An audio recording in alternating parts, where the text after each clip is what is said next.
Good morning all student class 12th biology.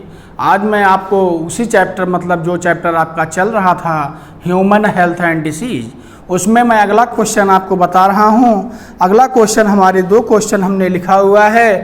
पहला है सक्रिय तथा निष्क्रिय प्रतिरक्षा में 4 महत्वपूर्ण भेद बताइए, और दूसरा क्वेश्चन है डेंगू बुखार पर संक्षिप्त टिप्पणी लिखिए। तो पहले हम बात करते हैं सक्रिय और निष्क्रिय प्रतिरक्षा में 4 महत्वपूर्ण भेद बताइए। जैसे आपको ये पता होना चाहिए प्रतिरक्षा किसे कहा जाता है। मानव शरीर को रोगकारक जीवों से लड़ने की क्षमता, मानव शरीर को रोगकारक जीवों से लड़ने की क्षमता प्रतिरक्षा तंत्र से प्राप्त होती है। प्रतिरक्षा तंत्र से प्राप्त होती है जिसे प्रतिरक्षा कहा जाता है। और उसके बाद आपका होता है अगला पॉइंट, सक्रिय प्रतिरक्षा और निष्क्रिय प्रतिरक्षा में क्या अंतर है। मतलब सपोज दैट हम आपको ले लेते हैं, इधर आपका मैं सक्रिय ले लेता हूं और इधर मैं आपका निष्क्रिय ले लेता हूं।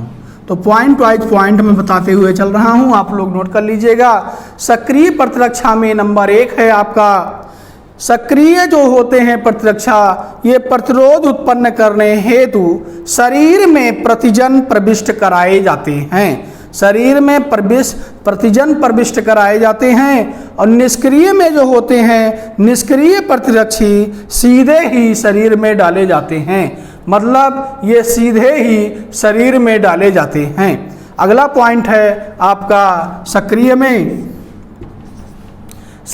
अगला पॉइंट है मतलब शरीर की अपनी जो कोशिकाएं होती हैं, सक्रिय प्रतिरक्षा में शरीर की अपनी जो कोशिकाएं होती हैं ये संक्रमण के प्रति प्रतिरक्षी विकसित करती हैं। और निष्क्रिय में दूसरा पॉइंट, निष्क्रिय प्रतिरक्षा में प्रतिरक्षी किसी और प्राणी के शरीर में प्रतिजन प्रविष्ट करके बनाए जाते हैं।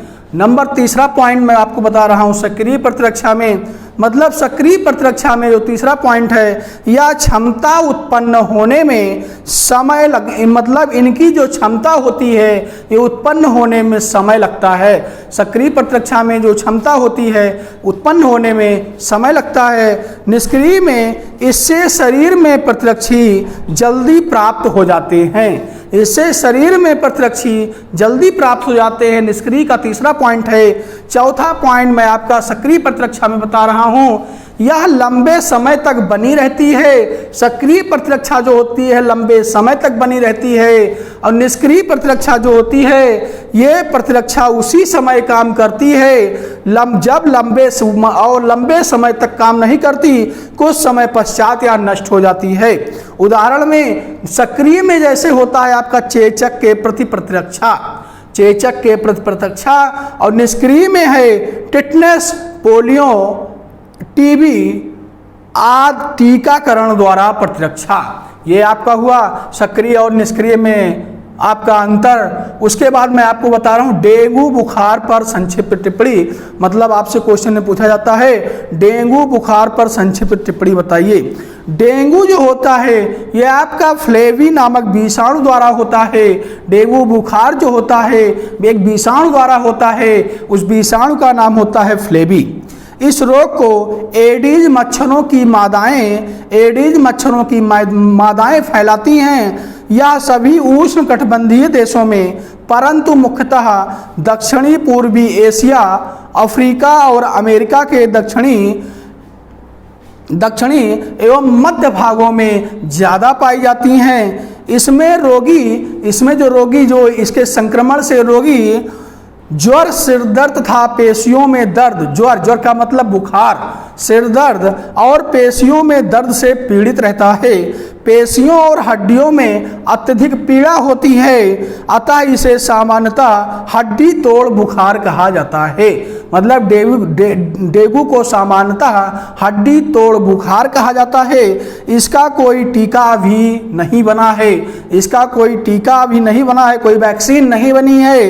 रोगी को दर्दनाक औषधियाँ, रोगी को मतलब डेंगू के प्रति जो रोगी होते हैं उनको दर्दनाक औषधियाँ ही दी जाती हैं। डेंगू से बचाव के लिए सफाई रखनी चाहिए और वर्षा के जल को एकत्रित होने से रोकना चाहिए। ओके बेटा, थैंक यू। मैं आपको अगले वीडियो में अगला क्वेश्चन बताऊंगा।